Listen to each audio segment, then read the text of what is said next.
કોઈ પોતાનું નવું જીવન શરૂ કરવાની ખુશી સાથે એ પ્લેનમાં બેઠું હતું, તો કોઈ પોતાને પરિવારને મળવા માટે આતુરતાથી રાહ જોઈ રહ્યું હતું. કોઈની આંખોમાં પોતાના આગળનું જીવન સારું રહે એ માટે મોટા મોટા સપનાઓ હતા, તો કોઈ પોતાના જીવનમાંથી બ્રેક લઈને ફરવા જતું હતું.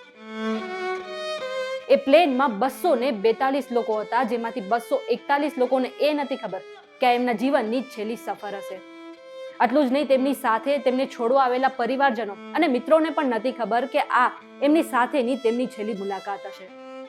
ઘણા લોકો એરપોર્ટ પર અને પ્લેન પર ચડ્યા પછી આ સફરને યાદગાર બનાવવા માટે ફોટો અને વિડીયો બનાવી રહ્યા હતા.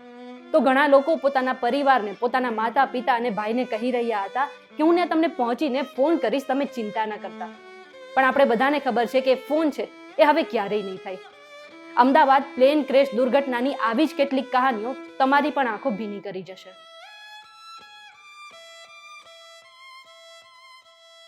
12 જૂન 2025 અમદાવાદના ઇન્ટરનેશનલ એરપોર્ટ પરથી એર ઇન્ડિયાની એક ફ્લાઇટ ટેક ઓફ કરે છે અને થોડી જ મિનિટોમાં તે ક્રેશ થઈ જાય છે અને તેમાં બેઠેલા 241 લોકોના જીવનનો કરુણ અંત આવી જાય છે.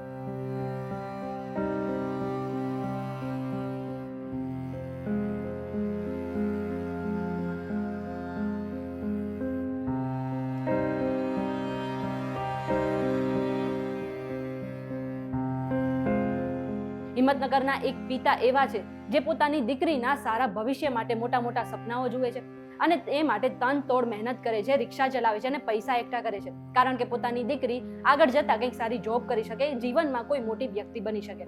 આ માટે એ પિતા પોતાની દીકરીને લંડન મોકલવા ઈચ્છે છે અને લંડનની એ ફ્લાઇટમાં બેસાડવા જતા એ પિતાને થોડી ખબર હતી કે એની દીકરી સાથેની એમની છેલ્લી મુલાકાત હશે અને દીકરીને પણ નથી ખબર કે આ એના જીવનની પહેલી અને છેલ્લી ફ્લાઇટ હશે. એમટેકના અભ્યાસ માટે હિંમતનગરની પાયલ ખટીક લંડન જઈ રહી હતી અને ટેક ઓફ પહેલા પિતાને ફોન કરીને તેને કહ્યું હતું કે તમે ચિંતા ન કરતા, હું તમને પહોંચીને કોલ કરી દઈશ. પણ એ કોલ ક્યારેય આવ્યો જ નહીં અને તેના પિતા હજુ પણ પાયલના કોલની શાયદ રાહ જોઈ રહ્યા હશે.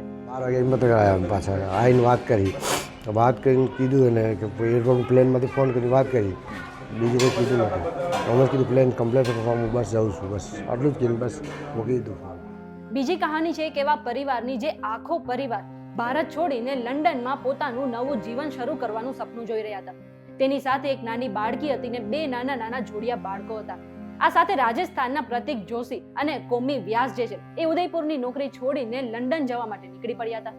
લંડનની ફ્લાઇટમાં બેસીને તેમને પોતાની એક સેલ્ફી લીધી હતી અને પોતાની જે જર્ની છે તેને યાદગાર બનાવવાનો પ્રયાસ કર્યો હતો. પરંતુ કોને ખબર હતી કે આ જે સેલ્ફી છે એમના જીવનની છેલ્લી સેલ્ફી બની જશે અને લંડનમાં સ્થાયી થવાનું સપનું બસ સપનું રહી જશે. આ દુર્ઘટનામાં એ 5 મોત થયા છે. ત્રીજી કહાની છે કેવા કપલની જે દાદા દાદી બનવાનું સપનું લઈને લંડન જતા હતા, પરંતુ કોને ખબર હતી કે તેમના પૌત્ર કે પૌત્રી હવે આજ પછી ક્યારેય પણ તેમનું મોઢું નહીં જોઈ શકે.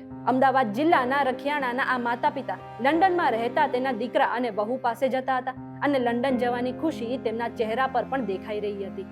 આટલું જ નહીં, વિમાનમાં બેસતા પહેલા તેમને એક પોતાનો વિડીયો પણ બનાવ્યો હતો અને સોશિયલ મીડિયામાં શેર પણ કર્યો હતો. પણ આ કાળ સમાન દુર્ઘટનાનો અંદાજો ન તો તેમને હતો કે ન તો તેમના પરિવારને હતો. અને છેલ્લી કહાની છે કેવી પત્નીની જે લગ્ન બાદ પહેલી વખત પોતાના પતિને મળવા માટે લંડન જતી હતી. માતા પિતા, ભાઈ બહેન અને સગા સંબંધીઓ તેને છોડવા માટે એરપોર્ટ આવ્યા અને દીકરીએ પણ ભીની આંખે તેમને બધાને આવજો કહ્યું.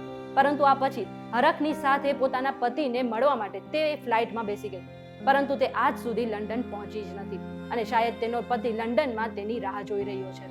આ કહાની છે રાજસ્થાનના અરાબા નિવાસી ખુશ્બુ રાજપુરોહિતની, જેને 4 મહિના પહેલા ડોક્ટર વિપુલ રાજપુરોહિત સાથે લગ્ન કર્યા હતા. લગ્ન બાદ પહેલી વખત ખુશ્બુ પોતાના પતિને મળવા માટે લંડન જતી હતી અને આ દરમિયાનનો ખુશ્બુનો એક વિડીયો પણ સામે આવ્યો છે, જ્યાં તેના પરિવાર ખુશ્બુને એરપોર્ટ પર અલવિદા કહી રહ્યા છે. એ સમયે પરિવારને પણ ક્યાં ખબર હતી કે આ જે વિડીયો છે એ ખુશ્બુની છેલ્લી યાદ તરીકે તેમની પાસે રહી જશે. આ દુર્ઘટનાને કારણે આવા કેટલાય પરિવારનો માળો વિખેરાઈ ગયો છે. કોઈ ફરવા જતું હતું તો કોઈ ભણવા જતું હતું, કોઈ પોતાના પિતાના અંતિમ સંસ્કાર માટે આવ્યું હતું તો કોઈ પોતાની પત્નીના અર્થી વિસર્જન માટે આવ્યું હતું, કોઈ લંડનમાં પોતાના પરિવારને મળવા જતું હતું તો કોઈ પોતાના પરિવારને મળીને ફરી એક વખત લંડનમાં સ્થાયી થવા જતા હતું. આ દુર્ઘટનાને કારણે કેટલી મુલાકાતો અને કેટલાય સપનાઓ અધૂરા રહી ગયા છે.